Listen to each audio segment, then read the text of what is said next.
Good morning friends. आज हम लोग बात करेंगे चैप्टर वर्क एंड एनर्जी का लेक्चर नंबर 2। जिसने अभी लेक्चर नंबर 1 नहीं देखा है वो प्लेलिस्ट में जाके देख सकता है या आई बटन पे क्लिक करके देख सकता है।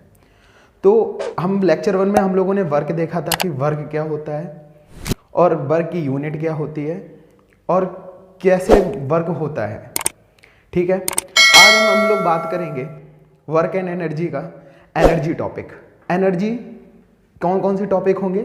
पहला जो होगा energy and unit of energy, दूसरा टॉपिक होगा फॉर्म्स ऑफ एनर्जी और जो तीसरा टॉपिक होगा मैकेनिकल एनर्जी। जिसने भी वो वर्क नहीं देखा है प्लीज़ उसको देख लीजिएगा जिससे कि आपको ये ज़्यादा समझ में आएगा। तो देखिए एनर्जी क्या होती है। एनर्जी, हम लोग बहुत सारे काम करते हैं टू डू वर्क। जो भी हम काम करते हैं उसके लिए हमें कोई ना कोई एनर्जी चाहिए होती है। तो वही एनर्जी देखेंगे कि एनर्जी क्या होती है। ठीक है, तो हेडिंग डालते हैं एनर्जी। एनर्जी क्या होती है? एनर्जी इज कैपेबिलिटी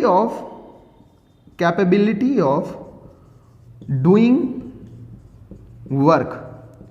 वर्क करने की जो क्षमता होती है, वर्क करने की जो क्षमता होती है उसे हम एनर्जी कहते हैं।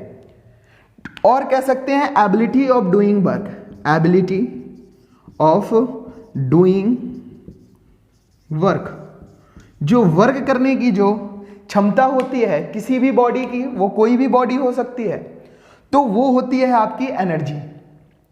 और एनर्जी जो होगी, अगर हमको 1 जूल वर्क करना है, 1 जूल अगर हमें वर्क करना है, उसके लिए हमें जो एनर्जी चाहिए होगी वो 1 जूल ऑफ एनर्जी चाहिए होगी। 1 जूल ऑफ एनर्जी चाहिए होगी।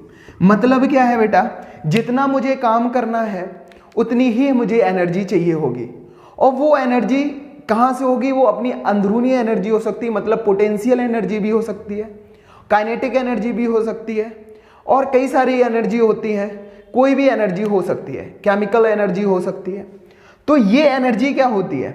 एनर्जी क्या होती है? कैपेबिलिटी ऑफ डूइंग वर्क और कह सकते हैं एबिलिटी ऑफ डूइंग वर्क। जो एबिलिटी होती है डूइंग, काम करने की जो एबिलिटी होती है, क्षमता होती है, वो आपकी क्या होती है? एनर्जी। तो हम क्या कह सकते हैं, जो एनर्जी होगी आपकी वो डायरेक्टली प्रोपोर्शनल होगी किसके? वर्क के। मतलब जितनी ज़्यादा आप एनर्जी लगाओगे उतना ज़्यादा आप काम कर सकोगे। जितनी एनर्जी आप, सपोज दैट अगर आपको 10 जूल एनर्जी इन्वेस्ट करी है किसी भी काम में, तो आप जो वर्क करोगे वो भी 10 जूल होगा। मतलब अगर आप एनर्जी बढ़ाओगे तो काम भी बढ़ेगा और अगर आप काम बढ़ाओगे तो आपको एनर्जी बढ़ानी पड़ेगी। तो एनर्जी क्या होती है? एनर्जी होती है कैपेबिलिटी ऑफ डूइंग वर्क। तो एनर्जी समझ में आया क्या होता है? एनर्जी होती है क्या? कैपेबिलिटी ऑफ डूइंग वर्क और एबिलिटी ऑफ डूइंग वर्क। अब हम देखते हैं कि यूनिट क्या होती है, एनर्जी की यूनिट क्या होती है। जो यूनिट, देखो बेटा, हम लोगों ने जूल यहां पे भी यूज किया, जूल यहां पे भी यूज किया। जो यूज हम लोगों ने दोनों जगह जूल यूज किया। तो एनर्जी जो होती है, जो एनर्जी की यूनिट होती है, एनर्जी की और यूनिट होती है और वर्क की जो यूनिट होती है वो सेम यूनिट होती है। मतलब जूल इसकी भी एनर्जी की यूनिट होती है और वर्क की भी जूल एनर्जी होती है। मतलब जूल इसकी एसआई यूनिट होती है। तो एसआई यूनिट क्या होती है? SI unit is joule. और बेटा ध्यान रखना, कहीं पे भी कोई भी एनर्जी लिखी हो, कोई भी एनर्जी लिखा हो, कोई भी वर्क लिखा हो, हमेशा याद रखना लाइफ टाइम उसकी जो यूनिट होगी हमेशा जूल होगी और इसको जे से डिनोट करते हैं। ठीक है, तो ये क्या होती है? एनर्जी क्या होती है? Capability of doing work. और इसे एनर्जी क्या होती है? एनर्जी की जो यूनिट होगी वही आपकी वर्क की यूनिट होगी। अब हम बात करते हैं किसकी? फॉर्म्स ऑफ एनर्जी की। और इसमें एक बेटा और देख लो, जो 1 किलो जूल होता है आपका, इसको अगर हम किलो जूल में अगर कन्वर्ट करते हैं तो 1 kilo joule is equal to 10 to the power 3 joule. 1 kilo joule क्या होता है? 1 kilo joule is equal to 10 to the power 3 joule. तो एनर्जी हमको समझ में आया, एनर्जी क्या होती है और उसकी यूनिट क्या होती है। तो एनर्जी के अब हम फॉर्म्स देखेंगे, कौन कौन से फॉर्म्स होते हैं एनर्जी के। कई सारे फॉर्म्स होते हैं, तो कौन कौन से फॉर्म्स होते हैं वो देखेंगे। फिर उसके बाद देखेंगे कि मैकेनिकल एनर्जी क्या होती है और यही अपना मेन टॉपिक है, मैकेनिकल एनर्जी। इसी से कई सारे बोर्ड्स में और आपके एग्जाम में क्वेश्चंस आएंगे और एनर्जी भी। तो इसको याद रखना, जो एनर्जी क्या होती है। उसके बाद अब हम देखते हैं कि फॉर्म्स ऑफ एनर्जी क्या होती है। इसको हम रफ करते हैं, आप देख लीजिएगा इसको, ठीक है। अब हम बात करेंगे फॉर्म्स ऑफ एनर्जी की। फॉर्म्स ऑफ एनर्जी क्या होता है, ठीक है। तो देखिए फॉर्म्स ऑफ एनर्जी क्या होती है। कई सारे फॉर्म्स ऑफ एनर्जी हम लोगों ने पढ़ा है, ठीक है। फॉर्म्स ऑफ एनर्जी जैसे chemical energy. Chemical energy, chemical energy क्या होती है, जो भी एनर्जी हम किससे निकाल लेते हैं, केमिकल से प्रोड्यूस कर लेते हैं, ठीक है। तो केमिकल एनर्जी क्या होगी, the energy which is produced by chemical changes.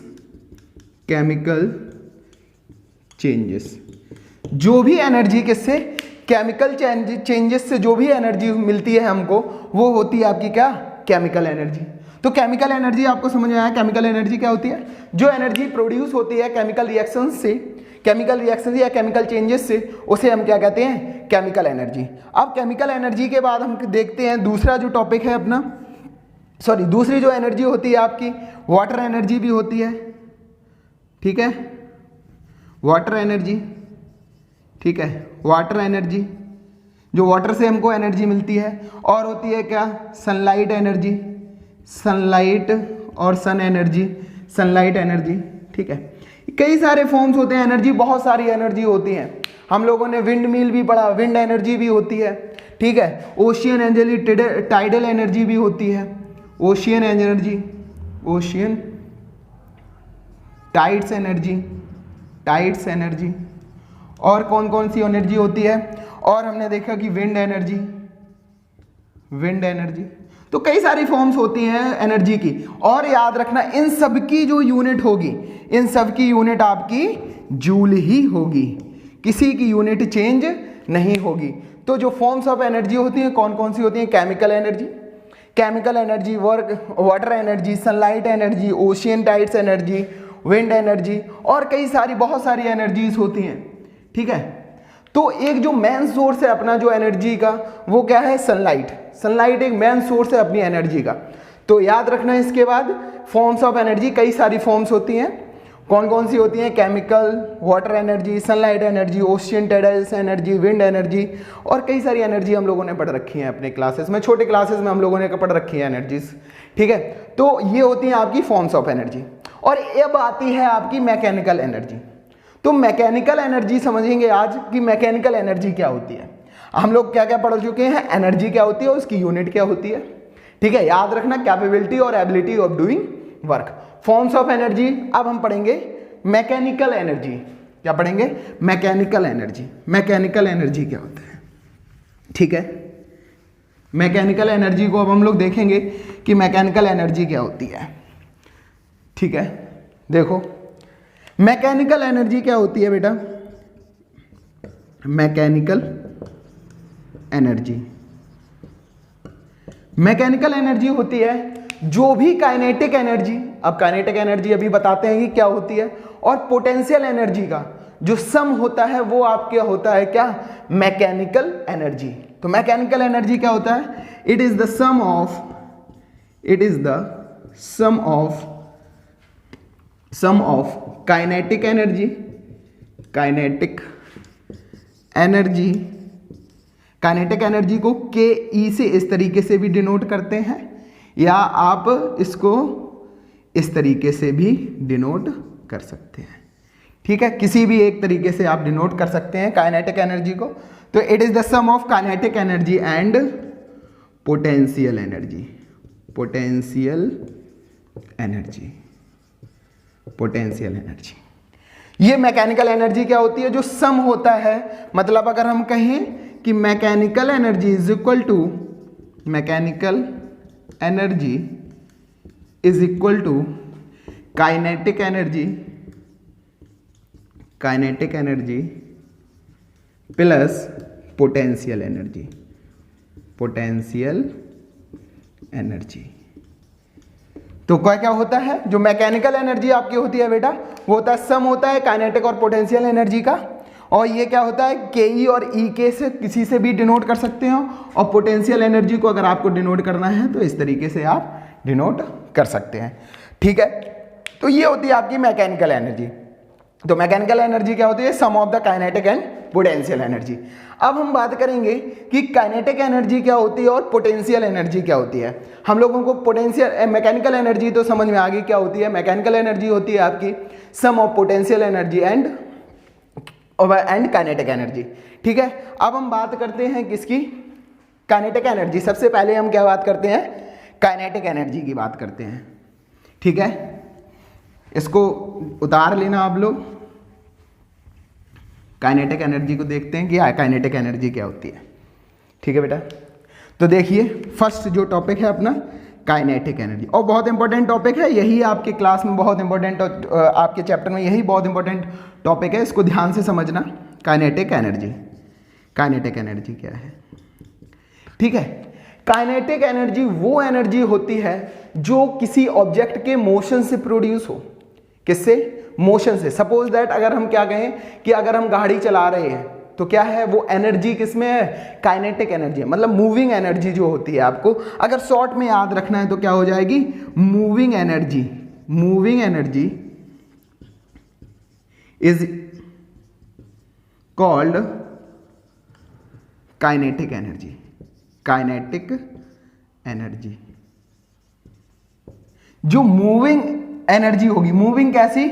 Moving object से, जो कोई भी ऑब्जेक्ट होगा, मतलब मूविंग ऑब्जेक्ट से, याद रखना इसको, मूविंग ऑब्जेक्ट, जो भी ऑब्जेक्ट मूव करेगा, ठीक है, वो एनर्जी जो प्रोड्यूस होगी वो आपकी होगी क्या? Kinetic energy. तो अगर हम इसको बिल्कुल साइंटिफिक वे से लिखना चाहें, ठीक है, तो हम लिखना क्या कहेंगे? The energy possessed by the motion of the body. Motion of the body, जो भी एनर्जी पॉजेस्ड हो रही है किसके? Motion of the body, is called kinetic energy. Kinetic energy. तो काइनेटिक एनर्जी क्या होती है? मूविंग एनर्जी जो होती है, मूविंग ऑब्जेक्ट से जो एनर्जी प्रोड्यूस होती है, ठीक है, मूविंग ऑब्जेक्ट से जो एनर्जी प्रोड्यूस होती है उसे हम कहते हैं काइनेटिक एनर्जी। तो काइनेटिक एनर्जी क्या होती है? Kinetic energy is the energy possessed by the motion of the object, motion of the body. ठीक है, the energy possessed by motion of the body और ऑब्जेक्ट, यहां पे लिख लो, और object is called kinetic energy. तो काइनेटिक एनर्जी क्या होती है? Moving energy. अब याद रखना, इसको शॉर्ट में याद रखना और आप इसको बहुत अच्छे से मेमोराइज कर लो कि जो काइनेटिक एनर्जी होती है वो मूविंग बॉडी की वजह से होती है। मूविंग ऑब्जेक्ट से जो एनर्जी प्रोड्यूस होती है उसे हम कहते हैं काइनेटिक एनर्जी। ठीक है, और इसे हम डिनोट करते हैं, हम लोग देख चुके हैं आगे, इट इज डिनोटेड बाई के ई।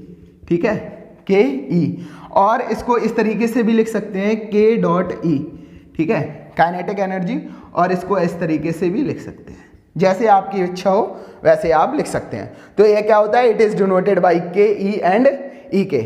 किसी भी एक सिंबल का यूज कर लेना, ठीक है, यूज एनी वन सिंबल, कोई भी एक सिंबल आप यूज कर लेना, चाहे के ई यूज कर लेना, चाहे ई के यूज कर लेना, तो ये आपकी होती है काइनेटिक एनर्जी। अब पूछो कि सर इसकी काइनेटिक एनर्जी की यूनिट क्या होती है? तो आप लोगों को पता है, अभी मैंने बोला जितनी भी एनर्जी होती है सबकी जो यूनिट होती है वो क्या होती है? जूल। तो क्या कहेंगे? The energy have a unit, the SI unit of kinetic energy is joule. क्या होती है? जूल। तो जो काइनेटिक एनर्जी की यूनिट होती है वो क्या होती है? जूल। अब इसका फॉर्मूला होता है, क्या होता है फॉर्मूला काइनेटिक एनर्जी का? Half mv²। जो काइनेटिक एनर्जी का फॉर्मूला होता है, किसको यहां पे लिख दे रहे हैं? Kinetic energy is equal to half mv²। ये आया कहां से है? अब हम लोग इसके डेरिवेशन की बात करेंगे, ठीक है, डेरिवेशन, और इसका मैकेनिकल मतलब कि इसका प्रोसेस कैसे है। ये हाफ mv² आया कहां से, हम लोग अब ये देखेंगे, ठीक है, डेरिवेशन क्या होता है। तो काइनेटिक एनर्जी समझ में आया क्या होता है, ठीक है। अब हम इसके डेरिवेशन की बात करते हैं कि डेरिवेशन इसका क्या होता है। इसको हम रफ करते हैं, एक बार देख लेना या स्क्रीनशॉट ले लो, अगर लिखना है तो लिख लीजिएगा, ठीक है, पॉज करके वीडियो को। और जिसने अभी वर्क का नहीं देखा है वो प्लेलिस्ट में जाके देख सकता है, ठीक है। अब जो हम दूसरा या आई बटन पे क्लिक करके देख लेना, ठीक है। अब हम काइनेटिक एनर्जी की बात करेंगे, काइनेटिक एनर्जी का डेरिवेशन, किसकी, काइनेटिक एनर्जी के डेरिवेशन की। अब देखो बेटा, सपोज करते हैं कोई एक ऑब्जेक्ट है ए और कोई दूसरा ऑब्जेक्ट है, सॉरी, अगर कोई एक ऑब्जेक्ट है ए और इसको, इसी ऑब्जेक्ट को, सेम ऑब्जेक्ट को, ए ऑब्जेक्ट को हम किसी एक पॉइंट पी से क्यू तक ले आए हैं, ठीक है, ए पॉइंट को, इसी ऑब्जेक्ट को, ठीक है। लेट कर लेंगे, let an object A moves to point P to Q, ठीक है। अब देखो बेटा, P से Q आने में सपोज दैट इसकी जो डिस्प्लेसमेंट होगी, यहाँ पे जो डिस्प्लेसमेंट होगी हमने मान ली S है, ठीक है, हमने मान ली लेट द ऑब्जेक्ट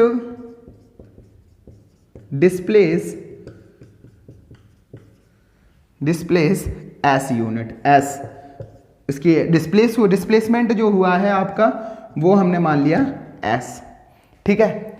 इस पे कुछ फोर्स भी लगाया होगा, इस पे फोर्स लगा होगा ऑब्जेक्ट को ए पी पॉइंट से क्यू पॉइंट आने में हमें सर पे कोई फोर्स लगाया होगा, वो फोर्स हमने मान लिया कि एफ है, ठीक है। और इसमें क्या है कि ये यूनिट क्या है कि एस, ए पॉइंट पी पॉइंट से क्यू पॉइंट तक गया, ऑब्जेक्ट का नाम क्या है ए ऑब्जेक्ट गया कहाँ से, पी पॉइंट से क्यू पॉइंट तक, और इस यूनिट जो डिस्प्लेसमेंट हुई एस, यहाँ पे कुछ एक्सेलरेशन भी हुआ होगा,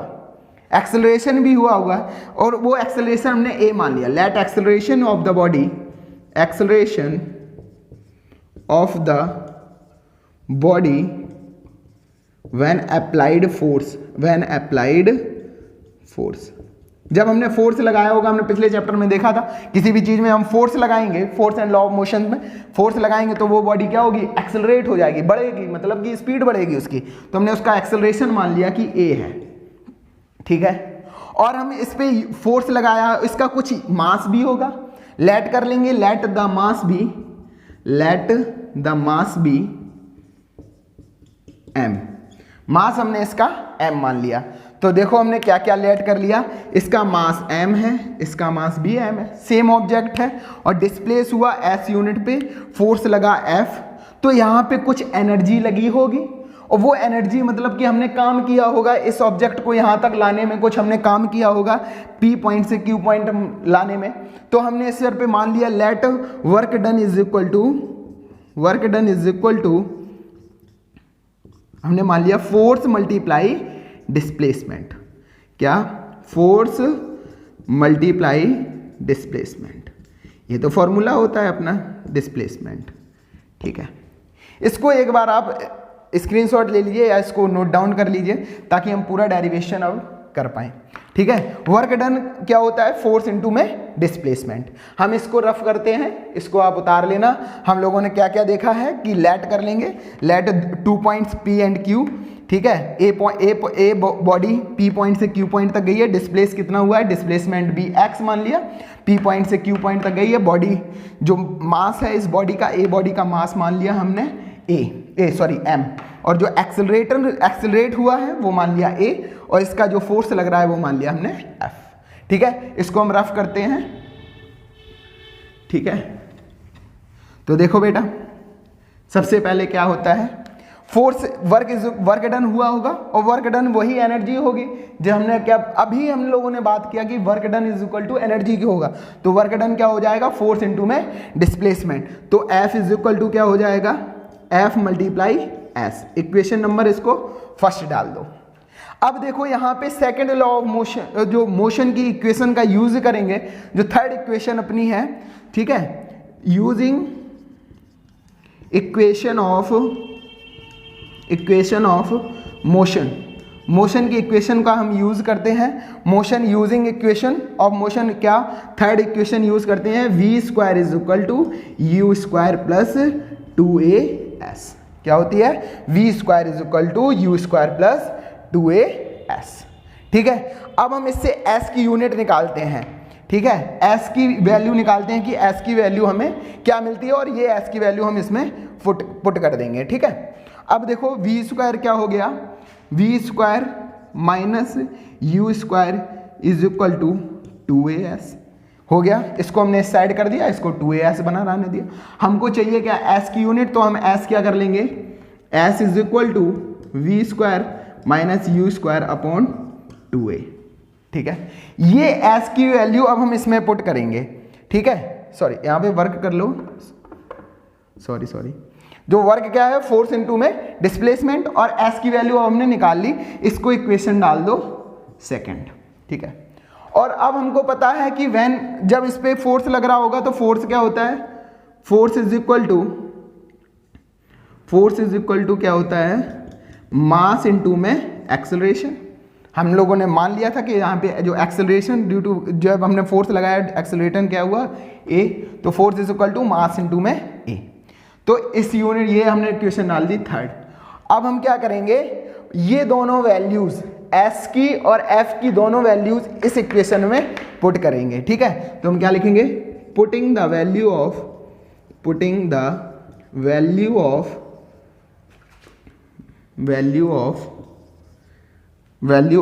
s and f in equation first में सेकेंड और थर्ड की दोनों वैल्यू रखेंगे इस इक्वेशन में। फिर देखो हमको क्या मिलता है, W इज इक्वल टू क्या हो जाएगा, फोर्स कितना है आपका, ma multiply V square minus U square upon 2a। a से a कैंसिल हो जाएगा। ठीक है, तो अब हमें जो यूनिट मिलेगी, ठीक है, अब हम इसको रफ करते हैं ऊपर के टॉपिक्स को। ठीक है, तो देखो इसको अब याद रखना बेटा, यहाँ पे हमने इसको सॉल्व किया है। ठीक है, इसको याद रखना।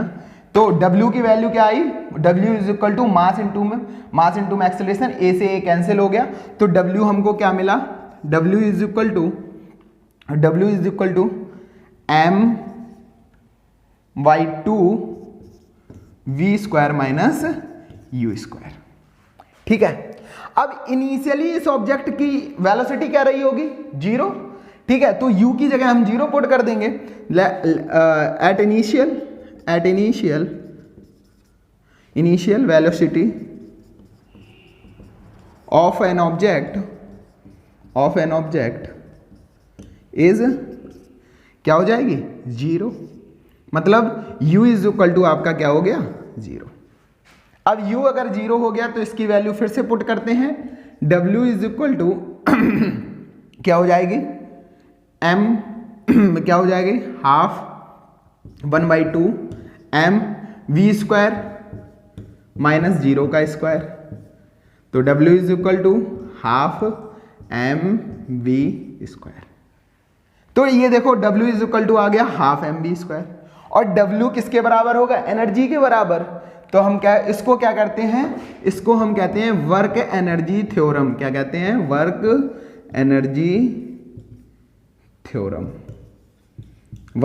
थ्योरम इसको कहते हैं। तो वर्क एनर्जी थ्योरम क्या होती है, W is equal to half mv square. तो हम W की जगह क्या यूज कर सकते हैं, ke। तो ke इज इक्वल टू क्या हो जाएगा, हाफ mv स्क्वायर। आया समझ में, ke इज इक्वल टू क्या हो जाएगा, हाफ mv स्क्वायर, क्योंकि W किसके बराबर होगा, ke के बराबर। तो ये डेरिवेशन समझ में आया। सबसे पहले अब इसको एक बार मेमोराइज करते हैं, एक बार दोबारा समझने की कोशिश करते हैं। क्या करना है, हमने एक ऑब्जेक्ट मान लिया कि A ऑब्जेक्ट है, ठीक है, जिसका मास हमने मान लिया m है। डिस्प्लेस कराया हमने s यूनिट तक, मतलब इसकी जो डिस्प्लेसमेंट है वो हमने s मान ली। एक्सेलरेशन जो माना हमने a मान लिया। P पॉइंट से Q पॉइंट ले जाने में हमने जो फोर्स लगाया है वो F है, ठीक है। तो वर्क डन क्या होता है, हमने कोई काम किया होगा, एनर्जी देने मतलब हमने एनर्जी अप्लाई किया तो कोई काम हुआ होगा, तो वर्क होता है किसके, फोर्स इनटू डिस्प्लेसमेंट। फिर हमने इस इक्वेशन का यूज़ किया, v square is equal to U square plus 2as। फिर हमने इसको सॉल्व किया तो force is equal to mass into में एक्सेलरेशन आ गया, और इसकी वैल्यू हमने ये जो दो वैल्यू निकाली है फोर्स और डिस्प्लेसमेंट की वो इस इक्वेशन में पुट कर दी, और इसको सॉल्व किया हमने। u हमने मान लिया 0 क्योंकि इनिशियली जो ऑब्जेक्ट होगा वो तो 0 हो गया, जब हमने धक्का दिया होगा तभी ये यहाँ तक पहुंचा होगा, तब एक्सेलरेट हुआ होगा, मतलब वेलोसिटी में चेंजमेंट हुआ होगा। हमने u 0 मान लिया तो w इज इक्वल टू क्या हो गया, हाफ mv स्क्वायर। इसको हम कहते हैं वर्क एनर्जी थ्योरम। इसकी यूनिट हमें पता है, यूनिट क्या होती है बेटा, यूनिट इज जूल। ठीक है, याद रखना जो वर्क की और जो एनर्जी की जो यूनिट होती है सेम होती है, इसमें कोई भी डिफरेंस नहीं होता। तो ये क्या हो गया आपका काइनेटिक एनर्जी। काइनेटिक एनर्जी, अब हम इससे कुछ बातें क्या करेंगे, डिस्कस करेंगे कि इसका मतलब क्या है, कोई चीजें काइनेटिक एनर्जी का इस पे इफेक्ट क्या पड़ेगा। काइनेटिक एनर्जी पर अगर हम मास और वेलोसिटी को घटाते या बढ़ाते हैं तो काइनेटिक एनर्जी पे क्या असर पड़ेगा। ठीक है, ये चीजें अब हम लोग देखेंगे। ठीक है, इसको अब हम रफ करते हैं, उतार लेना इसको।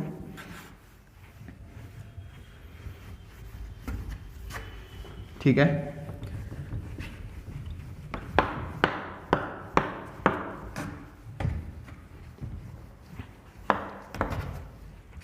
देखो बेटा, अब हमने क्या डिस्कस कर लिया कि kinetic energy is equal to होती है आपकी half mv square.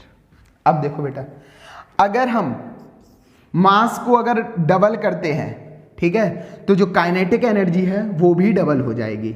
If we double the mass of an object then kinetic energy is also doubled। मतलब अगर हमने मास बढ़ा दिया तो ये काइनेटिक एनर्जी भी डबल हो जाएगी। ठीक है, और दूसरा if we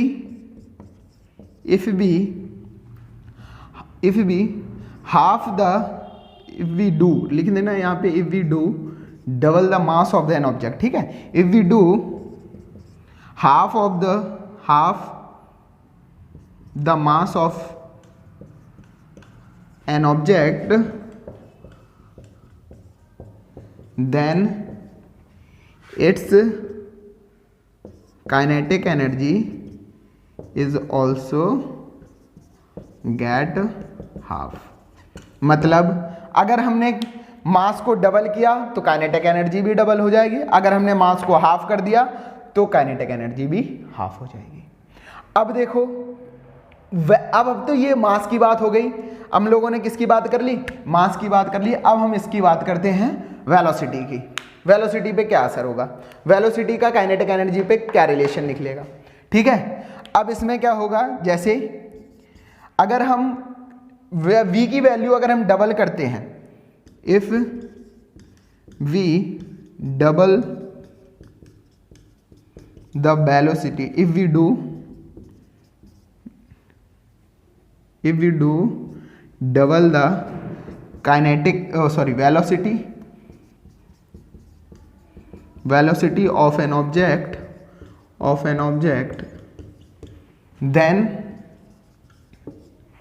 then its kinetic energy is 4 times। कितनी हो जाएगी, 4 गुनी ज्यादा हो जाएगी। क्यों हो जाएगी, जैसे अच्छा इसको रख के देखते हैं, जैसे ये काइनेटिक एनर्जी क्या होती है, हाफ mv स्क्वायर। अगर हमने यहाँ पे v की वैल्यू बेटा, अगर हमने v की वैल्यू अगर हमने डबल कर दी, जैसे कि अगर हमने 2 कर दी, 2 का स्क्वायर हो जाएगा, तो काइनेटिक एनर्जी कितनी हो जाएगी, 4 टाइम्स। मतलब 4 स्क्वायर का मतलब इसका क्या हो जाएगा, 4, ये मतलब 4 टाइम्स बढ़ जाएगी। तो आया समझ में, अगर हमने काइनेटिक एनर्जी की अगर हमने जो वेलोसिटी है, वेलोसिटी अगर हमने डबल कर दी तो काइनेटिक एनर्जी 4 टाइम्स हो जाएगी। क्वेश्चन अगर आता है 1 नंबर का तो आप कर लोगे। ठीक है, अगर जो वेलोसिटी आपकी क्या हो जाए, अगर आपकी डबल हो जाती है तो काइनेटिक एनर्जी 4 टाइम्स हो जाएगी।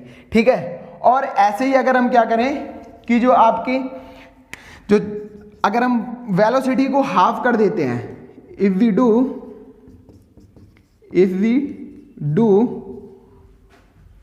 हाफ द वेलोसिटी, अगर हम वेलोसिटी को हाफ कर देते हैं देन इट्स काइनेटिक एनर्जी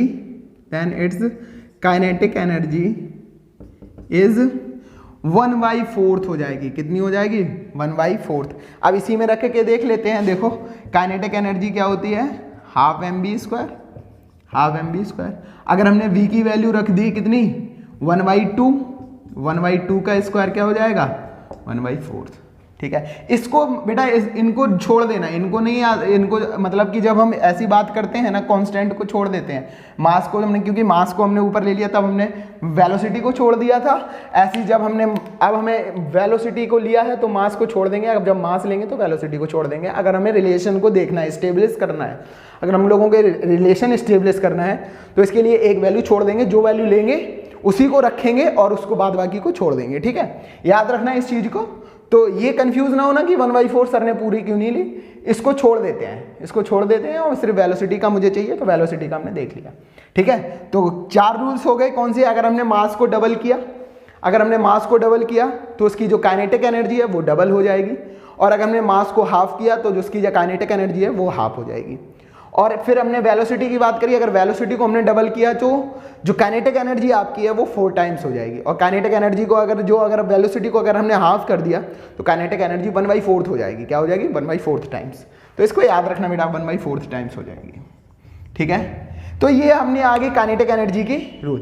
तो काइनेटिक एनर्जी समझ में आया क्या होता है? काइनेटिक एनर्जी क्या होती है? जो एनर्जी प्रोसेस होती है किसके वजह से? मोशन ऑफ एन ऑब्जेक्ट, और मोशन ऑफ एन ऑब्जेक्ट की वजह से जो एनर्जी होती है उसे हम कहते हैं क्या? Kinetic energy. काइनेटिक एनर्जी का जो यूनिट होती है वो जूल होती है। जितनी भी एनर्जी, जितना भी वर्क कहीं पे भी हो, सबकी यूनिट क्या होती है? सबकी यूनिट होगी जूल। और काइनेटिक एनर्जी का जो फॉर्मूला होता है वो होता है हाफ mv²। तो हाफ mv² होता है, और इसको याद रखना बेटा, जो इसकी डेरिवेशन है, डेरिवेशन में हम लोग ऐसे किया है, एक बार इसको दोबारा देख लेना अगर समझ में नहीं आता है। ये आपके पास प्लस पॉइंट है, आप इसको रिपीट करके भी देख सकते हैं। ठीक है, अब हम बात करेंगे पोटेंशियल एनर्जी की। पोटेंशियल एनर्जी क्या होती है? लास्ट टॉपिक है अपना मैकेनिकल एनर्जी का। अब हम देखते हैं कि पोटेंशियल एनर्जी क्या होती है। ये लेक्चर नंबर 2 है, और इसके बाद जो एक और आएगा लेक्चर नंबर 3, और आपका जो चैप्टर है वो खत्म हो जाएगा। फिर उसके बाद न्यूमेरिकल्स रह जाएंगे इसके, और इसके क्वेश्चंस को हम लोग डिस्कस करेंगे। ठीक है, तो अब हम बात करने जा रहे हैं पोटेंशियल एनर्जी की। ठीक है, लास्ट टॉपिक है अपना मैकेनिकल एनर्जी का। तो मैकेनिकल एनर्जी 2 फॉर्म की होती है बेटा, याद रखना है इसको, kinetic energy and potential energy. Kinetic energy हम लोग पढ़ चुके हैं, और हम लोग ये भी जान चुके हैं कि काइनेटिक एनर्जी क्या होती है। ठीक है, और हमने क्या जाना कि एनर्जी क्या है? एनर्जी क्या होती है? कैपेबिलिटी ऑफ डूइंग वर्क और एबिलिटी टू डू वर्क। जो क्षमता होती है काम करने की उसे हम क्या कहते हैं? एनर्जी। तो एनर्जी की यूनिट होती है वो क्या होती है? वो आपकी एनर्जी होती है क्या? जूल। अब हम बात करते हैं पोटेंशियल एनर्जी। पोटेंशियल एनर्जी क्या होती है? देखो बेटा, पोटेंशियल एनर्जी होती है आपकी स्टोर्ड एनर्जी। शॉर्ट में याद रखो इसको, स्टोर्ड एनर्जी। कभी भूलोगे नहीं अगर ऐसे याद रखोगे, और इसको जब पेपर में लिखना है ना तो उसका एक मैकेनिज्म अपने हिसाब से उसको अच्छे से पढ़ लेना और उसको लिख लेना। वो भी हम बता देंगे कि स्टोर्ड एनर्जी क्या होती है।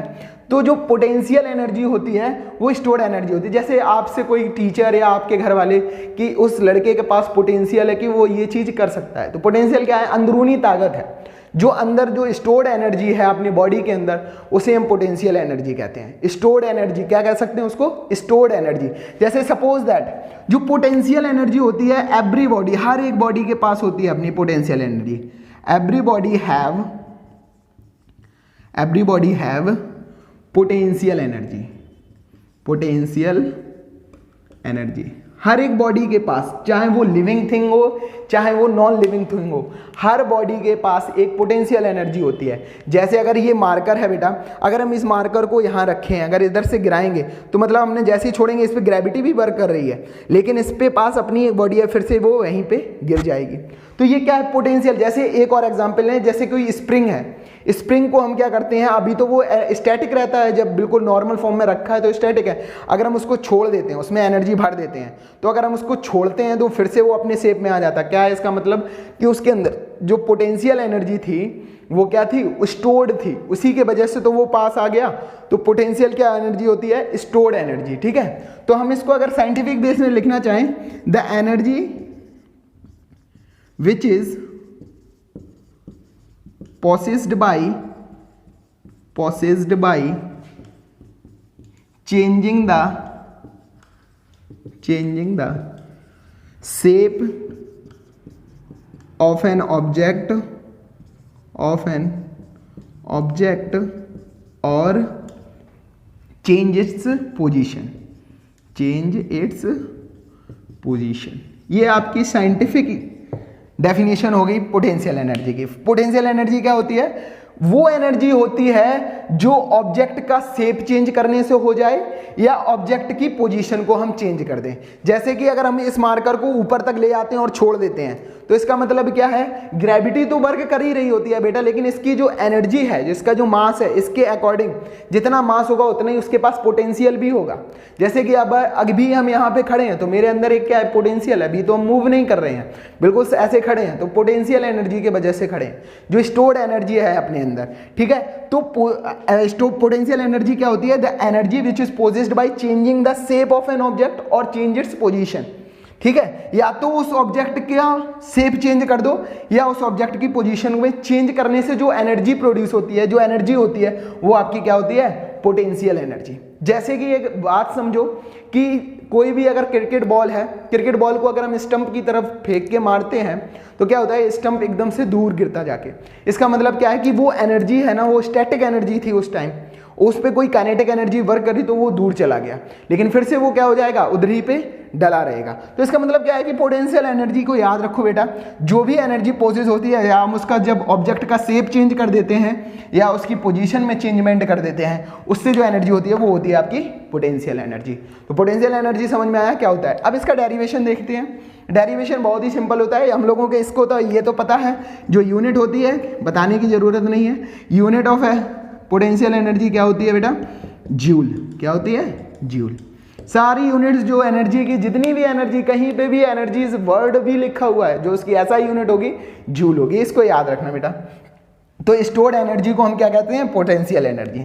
ठीक है, और हर एक बॉडी, चाहे वो लिविंग थिंग हो चाहे नॉन लिविंग थिंग हो, लिविंग थिंग और नॉन लिविंग थिंग, चाहे वो लिविंग थिंग हो चाहे नॉन लिविंग थिंग हो, हर एक चीज के पास अपनी पोटेंशियल एनर्जी होती है। कोई भी एनर्जी हो, मतलब कोई भी बॉडी हो, चाहे लिविंग थिंग हो या चाहे नॉन लिविंग थिंग हो, सबके पास अपनी एक पोटेंशियल एनर्जी होती है। तो पोटेंशियल एनर्जी बेटा समझ में आया क्या होता है। अब हम इसका डेरिवेशन की बात करते हैं कि पोटेंशियल एनर्जी का डेरिवेशन क्या होता है। तो देखिए इसका डेरिवेशन कैसे करते हैं हम लोग, इसको याद रखना बेटा। जो पोटेंशियल एनर्जी क्या होती है, stored energy in a body. जो स्टोर्ड एनर्जी होती है उसे हम क्या कहते हैं, पोटेंशियल एनर्जी। तो देखिए पोटेंशियल एनर्जी की बात करते हैं। पोटेंशियल एनर्जी का डेरिवेशन, जैसे सपोज दैट कोई यह सरफेस है, ये अर्थ है अपनी, ठीक है, ये अर्थ है, ठीक है। यहाँ पे हमने वही बॉडी उठाई है जो काइनेटिक एनर्जी में यूज करी थी, वही बॉडी हमने ले ली, ए है, ठीक है, ए बॉडी है। ये अभी यहाँ पे देखो बेटा, यहाँ पे रखा है, कोई चीज़ रखी है, तो यहाँ पे क्या ग्रेविटी वर्क कर रही है, तो ग्रेविटी की वजह से यहाँ पे जो फोर्स होगा क्या हो जाएगा, mg। क्या हो जाएगा, mg। इस ऑब्जेक्ट पे जो फोर्स लग रहा है, ठीक है, यहाँ पे लिख ले रहे हैं, the force exerted to a body A due to gravity की वजह से जो फोर्स लग रहा है वो हमने मान लिया कि mg है, मतलब F is equal to mg। ठीक है, अब हमने क्या किया, इस पत्थर को, ये जो बॉडी है उठा ली हमने, हाथ में ले ली, मतलब कैसे भी करके हम इसको h हाइट तक ले आए। ठीक है, h हाइट तक ले आए बेटा, तो हमने यहाँ पे एनर्जी लगाई होगी, कौन सी एनर्जी वर्क करी होगी, काइनेटिक एनर्जी। ठीक है, और काइनेटिक एनर्जी फिर वो ऑब्जेक्ट कहाँ आ गई, ये जो ए बॉडी थी यहाँ पे आ गई।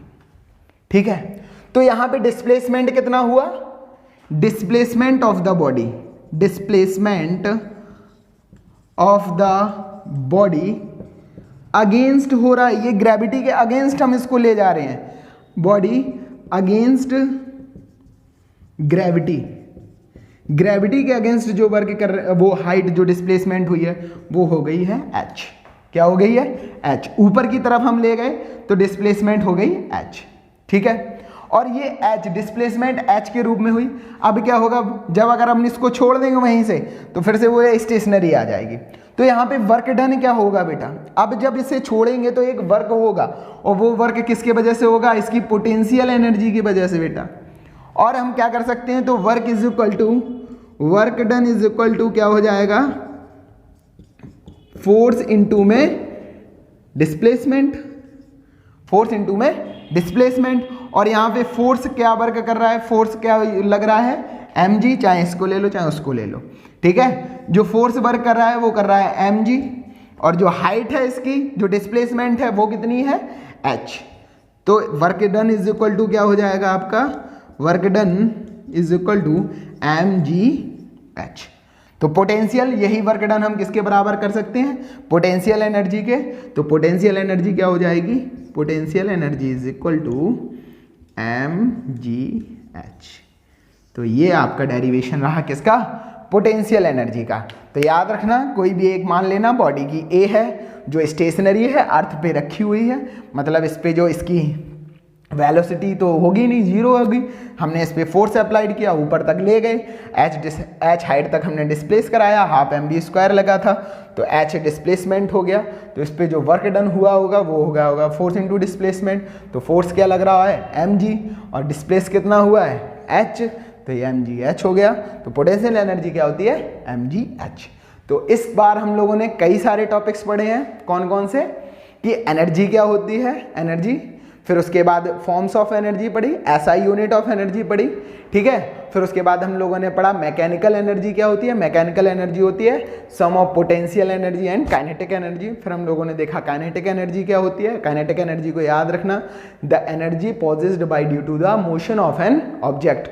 जो ऑब्जेक्ट मोशन एनर्जी, जो ड्यू टू मोशन की वजह से जो एनर्जी होती है उसे हम कहते हैं क्या? Kinetic energy. और जो पोटेंशियल एनर्जी बेटा आपकी होती है, वो पोटेंशियल एनर्जी क्या होती है? Stored energy.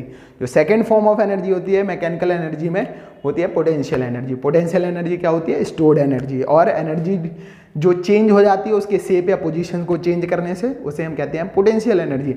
और पोटेंशियल एनर्जी का ये डेरिवेशन रहा है, आप लोग देख लो और इसको नोट डाउन कर लो। अगर आपको पसंद आया है तो लाइक एंड शेयर कर देना। Thank you.